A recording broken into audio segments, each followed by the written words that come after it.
Bon, encore un exercice du collège, un problème.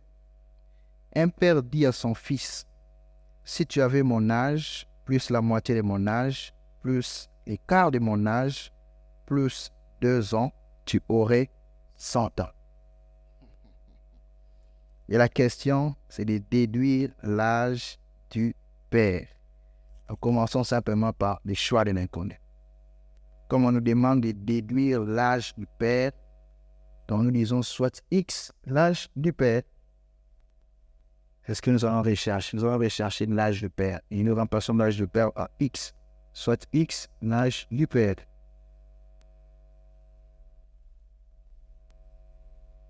Et la mise en équation, nous passons à la deuxième étape, c'est la mise en équation.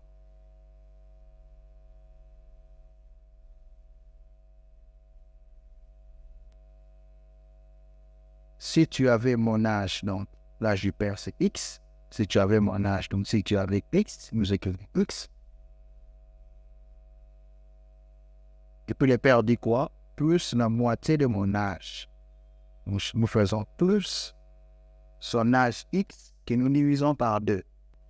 Alors plus X demi, la moitié de son âge. Et puis le père continue en disant plus l'écart de mon âge.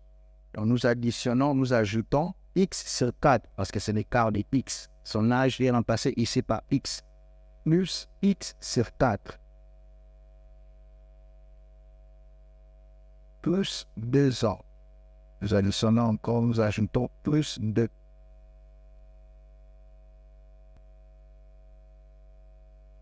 Il dit tu aurais 100 ans. Nous disons égal 100.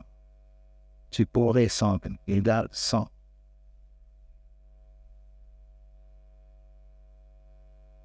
Et là, c'est l'équation que nous avons formée. X plus X demi plus X sur 4 plus 2 égale 100. Et nous allons résoudre cette équation. Nous allons résoudre cette équation. Alors, il y a un petit problème, un petit souci parce qu'il y a un dénominateur. Ça fait appel aux notions de fraction. Mais ce qui est simple, c'est que les termes annexes, nous les laissons au premier membre. Cela veut dire à gauche du signe de l'égalité. Et les termes indépendants, nous les plaçons à droite de l'égalité. Donc, après égal. Nous laissons X plus X demi plus X quart à gauche. Et nous écrivons égal.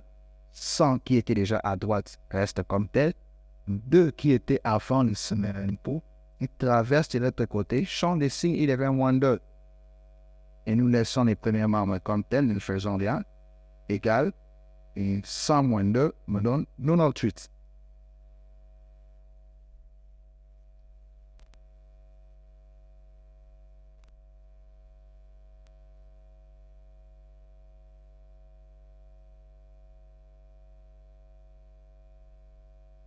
Et maintenant, nous pouvons nous intéresser à notre premier membre, cherchant quand même des dénominateurs communs.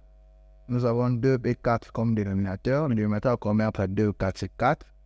Et lorsque nous cherchons à mettre sous un même dénominateur commun, x devient 4x parce que 4 divisé par l'épsilon dénominateur 4 fois x égale 4x. Et x demi va devenir 2x. Et x sur 4 va devenir x. Et lui ne change pas parce que c'est déjà comme dénominateur 4. Si vous avez des problèmes quant à la recherche du dénominateur commun, des fractions, faites-les-moi savoir dans les commentaires. Et ceci égale un autre signe, mettons, sous forme du dénominateur commun qui est 4, dans l'autre va devenir 392. 392. Et ceci égale, nous additionnons les termes, les numérateurs, le terme en x. 4x plus 2x plus x, 4 plus 2, 6 plus 1, 7. Nous avons 7x 4 égale 392 sur 4. Alors, nous avons le même dénominateur 4 à 4. On va multiplier les deux membres par 4. Ou en d'autres termes, pour simplifier les 4, nous avons 7x égale 392. Et nous pouvons tirer la valeur de x. X égale 392 divisé par 6. Ce qui nous donne x égale 56.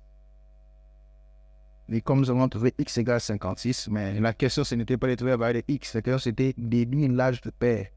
Notre x là représente l'âge du père. Nous retournons à notre problème.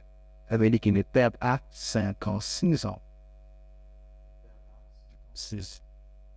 Comme preuve, si tu avais mon âge, mon fils, donc si tu avais 56 ans, plus la moitié de mon âge, ça veut dire plus 28, 56 plus 28, plus le quart de mon âge, donc 56 divisé par 4, 14, et il ajoute à 10 ans plus 2 ans, plus 2, et lorsque vous calculez 56 plus 28 plus 14 plus 2, vous avez 100 ans. Calculez calmement, faites une pause, et calculez, vous trouverez 100 ans.